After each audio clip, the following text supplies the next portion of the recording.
for any reason, I genuinely pray it gets better and you have a good day. If you missed last night's online prayer service, I hope you'll go back and go through it. Emily Love and Bill Bersher partnered up to lead that, did a great job. Last night I had a youth event that I was part of, but afterwards I went back and watched the prayer service and prayed along with you guys for some of those needs. Anyway, great time. I hope you'll take advantage of that. But I want to this morning pick back up on what I had begun talking about yesterday. And got a train going through. Sorry about that. Usually they are long gone by now. They go through a lot earlier around here. Good morning, Roxanne. I'll give that a second. There we go. I hope. And but I started talking to you about discouragement. And there were several things I shared, but the gist of it was this: whatever the cause of discouragement, and some is natural, some is physical, some is a direct attack of the enemy, some is a combination of all of those things. Whatever the cause for discouragement, the response has to be that I can't stay in this place. Discouragement is dangerous. Discouragement leads to depression. Discouragement leads to a lot of negative things. And so there has to be a resistance to it. And I read to you out of Psalm 42, verses 9 through 11, where David's response to discouragement isn't to deny the feeling. He acknowledges, I feel really discouraged.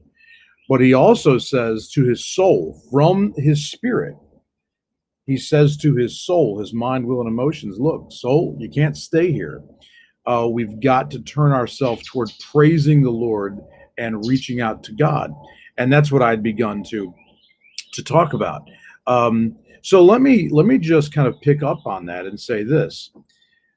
Discouragement, when you look at the actual word itself, it literally means the absence of courage. Good morning, Teresa. It's not about, so often we think of discouragement about a sad emotion, but really at the core of it, it is a lack of courage. To discourage someone is to take away their courage. And when you see it that way, you immediately understand why Satan comes after you with discouragement. Because here's what he knows. Discouraged people with less courage, they don't fight. And it isn't just that they don't fight him in spiritual battles, although that's true. They don't fight for the important things in our lives. Discouraged people give up on marriages too easily. Discouraged people give up on children too easily. Discouraged people give up on jobs and dreams too easily. When you lack courage, you don't fight.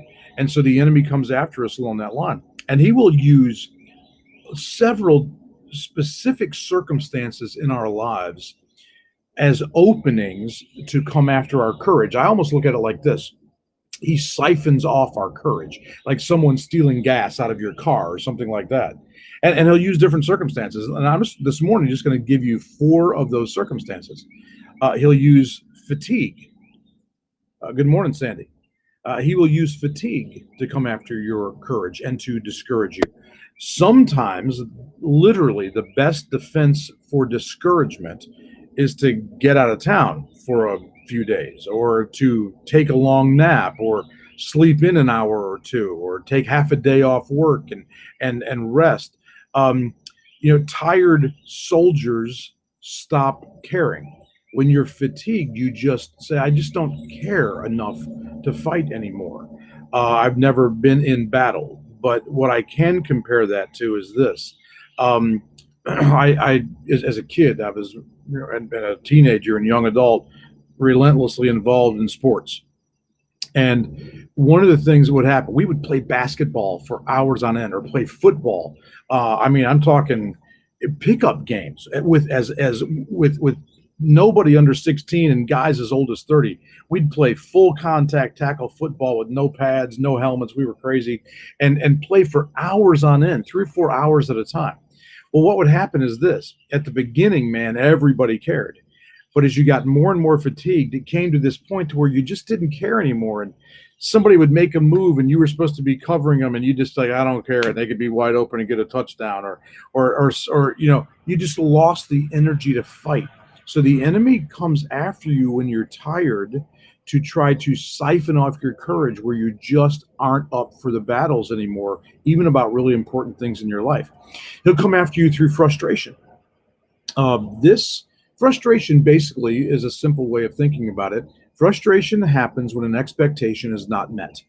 So whatever that expectation is, you get frustrated at the grocery store because they don't have enough cashiers. You expected them to facilitate you better.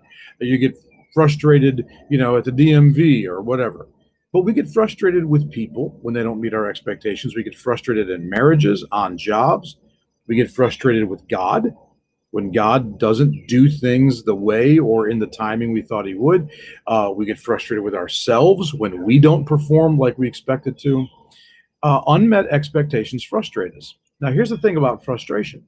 Frustrated people are discouraged people. You might not think about that because, again, we tend to think discouragement always feels sad. But actually, frustrated people aren't courageous people. And remember what discouragement really is. It's a lack of courage. Frustrated people, in fact, are quitters, right? Think about it. When have you quit in your life? For me, I quit in my life when I got frustrated. Jobs or in academic pursuits or sports or music lessons or in marriage issues or parenting issues, ministry things. Many times when I quit or when I was most tempted to quit was when I was most frustrated. The enemy sees your frustration and he comes after you with discouragement. He'll also come after you in times of failure. And we all know failure. The thing is that what every successful person knows is failure is necessary to success. You can't ever really succeed at something without going through the valley of failure. But Satan will come to us in times of failure, wherever that failure is, and he will tell you that failure is a result of a character flaw or a result of some permanent weakness in your life. Good morning, Roseanne. Or worse yet, he'll come and tell you you failed because you don't know how to hear from God and you'll never hear from God, things like that. When you fail and you believe it's due to one of those kinds of reasons I just named, your courage just starts leaking out of your heart and you just don't have it in you to fight for the success that lies on the other side of that valley of failure. And then there's one more thing, and I'm going to end with this morning. One more circumstance of life that the enemy really comes after us, comes after our courage through this circumstance, and will try to introduce discouragement to us, and that is through fear. Discouragement flourishes. Discouragement thrives in an environment of fear. Now, right now, we're in a place in our world where fear, I believe the enemy has been laying plans for a long time for this season of fear to attack our nation, even our world, with an almost unprecedented, well, in my lifetime at least, an unprecedented level of fear. With the upcoming elections, people are so fearful. With the economic concerns, so fearful. We could go on and on. Let me just tell you, if you remain afraid for very long, it begins to destroy the very fabric of your soul. Your soul is your mind, will, and emotions. It begins to eat away at that. It's imagine your soul as a tire, like a car tire. Okay, you go buy a tire. I just had to get some tires put on a car recently. You go in the shop, they've got all their tires displayed, and they're pliant and supple, and you go put your hand on them and you can feel the grip and so forth. But did you notice where those tires are? Those tires are indoors. Those tires are protected. What happens if you take that same tire and you put it out in a different environment? You put it outside. It's not on a car. It's not being used. It's just lying over there in the sun, in the heat, in the weather. Okay. If that happens, um, that tire, the literal fabric of it, the makeup of it begins to be altered. And if you were to try after a while to put that on a car, you would find it won't hold air anymore. That's what happens to our souls.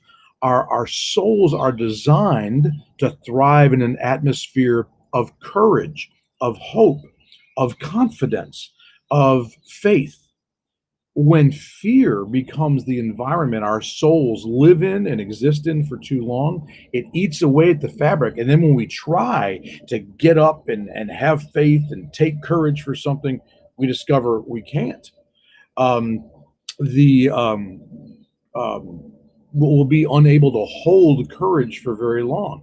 And even when you're doing the things you know God wants you to do in your life, whatever the area of your life, if you give place to fear for very long, you will collapse into discouragement, even at some unlikely times. The prophet Elijah, his story speaks to me on so many levels in so many ways. But one of the things about him that stands out to me is this: Elijah has this experience where a season, in fact, of amazing miracles. Many of them were daily miracles. And then it kind of culminates in this just phenomenal spiritual experience and miraculous encounter with God on Mount Carmel. And yet he was afraid over and over again and would literally run in fear.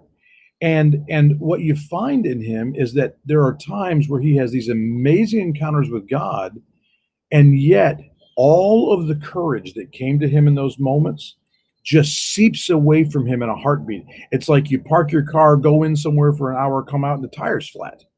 And he would run in fear. You can't dwell on fear and accommodate fear in your life for very long and hold on to courage at the same time. They're mutually exclusive.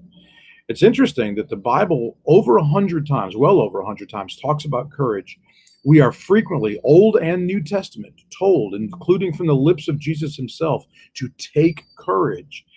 But if we live in a spirit of fear, no matter how much you try to encourage your heart and soul, it's going to leak out all the time.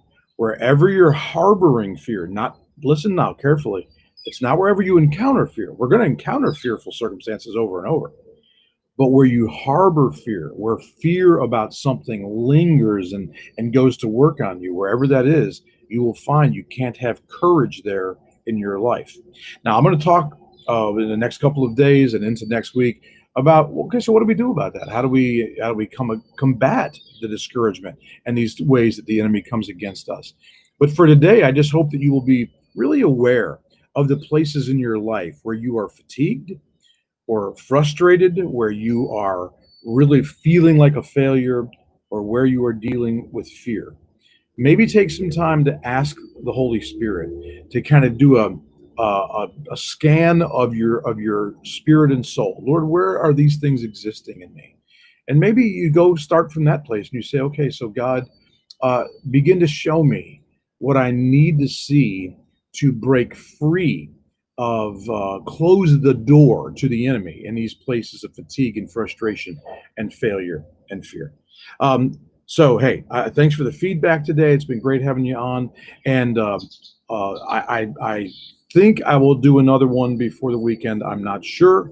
If not, I will complete the series next week. But hoping to see a bunch of you Sunday at church.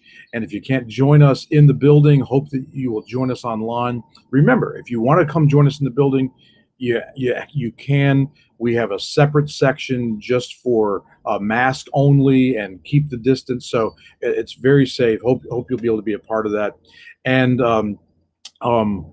we're just looking forward to worshiping with you, whether that's streaming or in person. Okay. Good morning, Lee. And anyway, have a great day, everybody. Love you so much.